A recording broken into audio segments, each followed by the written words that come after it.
The story of Sikira Valley doesn't begin in a studio or on a runway.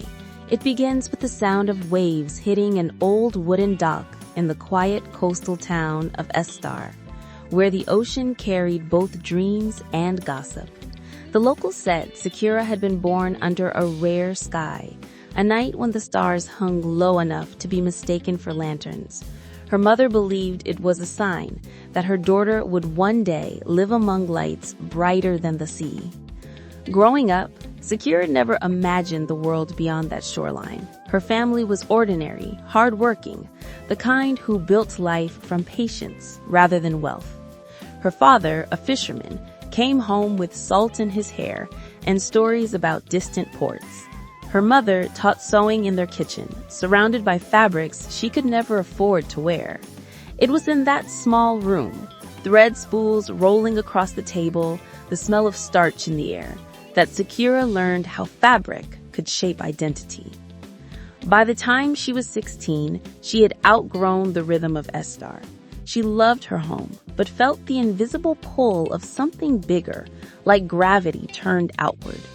When a traveling photographer visited the coast and offered to take portraits of locals for a tourism campaign, Sikira hesitated, but eventually agreed. The photos were simple, her standing barefoot by the waves, but they carried an unusual stillness, a quiet magnetism that made people stop scrolling. Within weeks, one of the images appeared online and caught the attention of a talent scout from Lisbon. The message arrived in her inbox like a prank, an invitation to attend a modeling casting in the city. Her father called it nonsense, her mother called it destiny. After long arguments and teary nights, they scraped together enough for a bus ticket. Sikira promised she would return in a week, unaware that she was stepping into the first chapter of an entirely different life. Lisbon overwhelmed her. The hum of traffic, the fashion billboards, the languages layered over one another like music. The casting hall was filled with hundreds of faces, each hoping to be chosen. Sikira didn't understand the rules, how to walk, how to pose, how to turn vulnerability into presence. Yet, when her turn came, she simply stood there, nervous, but still, and something about her calm caught the panel's attention. "She looks like she's listening to the camera," one of them whispered. That single moment launched a series of events she could hardly comprehend. The agency signed her on the spot, arranging test shoots, comp cards, and visa paperwork. By 18, Sikira was flying to Milan, a city that smelled of espresso and ambition. She didn't speak Italian, but she learned the universal language of fashion. Long hours, early mornings, constant criticism. Some days she cried in bathroom stalls after being told her look was too soft or too local. Other days she felt untouchable, walking past marble columns and designer heels she could barely afford.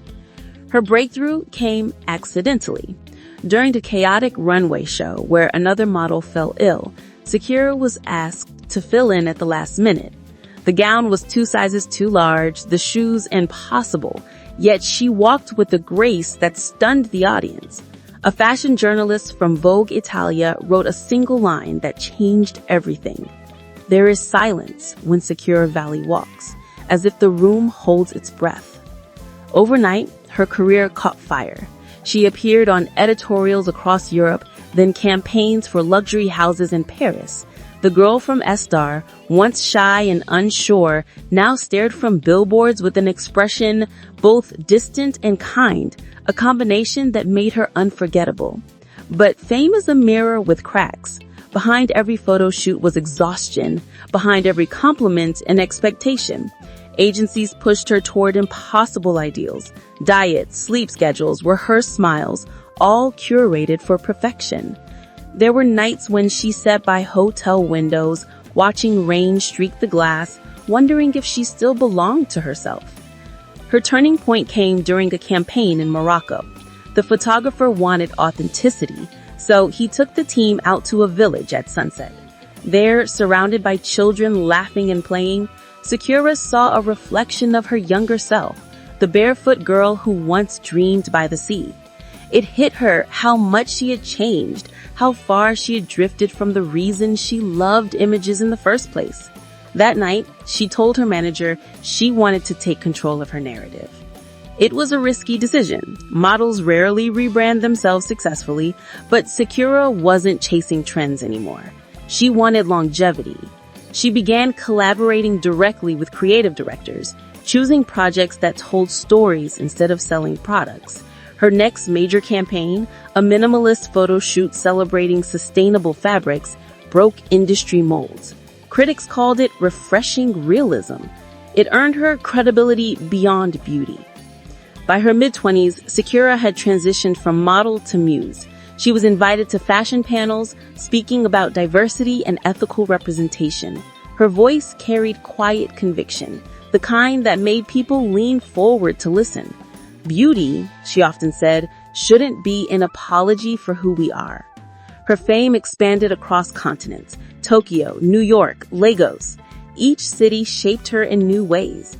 In Japan, she learned discipline and precision. In New York, she discovered the power of narrative branding.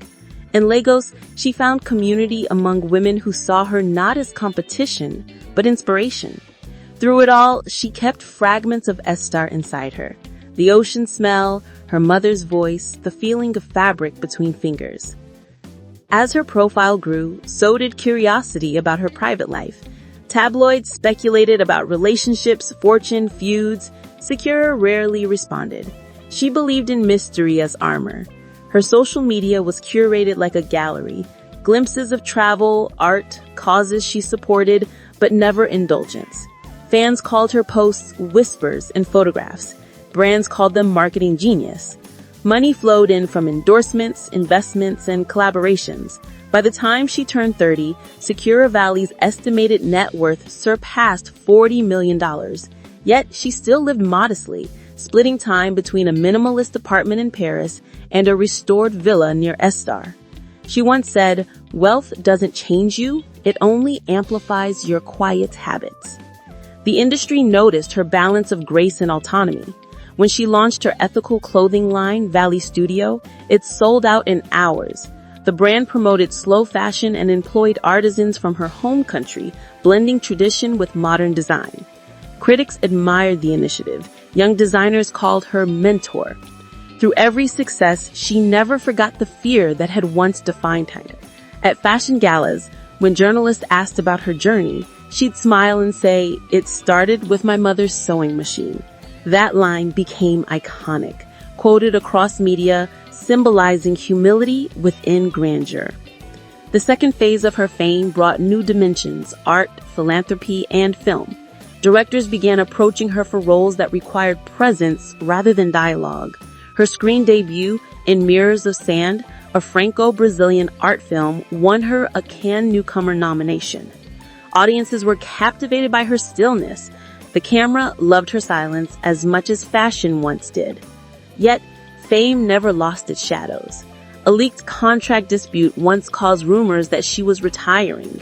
Instead of denying it, she disappeared for 6 months, resurfacing with a documentary she co-produced, The Weight of Fabric. The film followed garment workers and questioned the fashion industry's obsession with perfection. Critics called it raw, intelligent, haunting. Sikira called it necessary.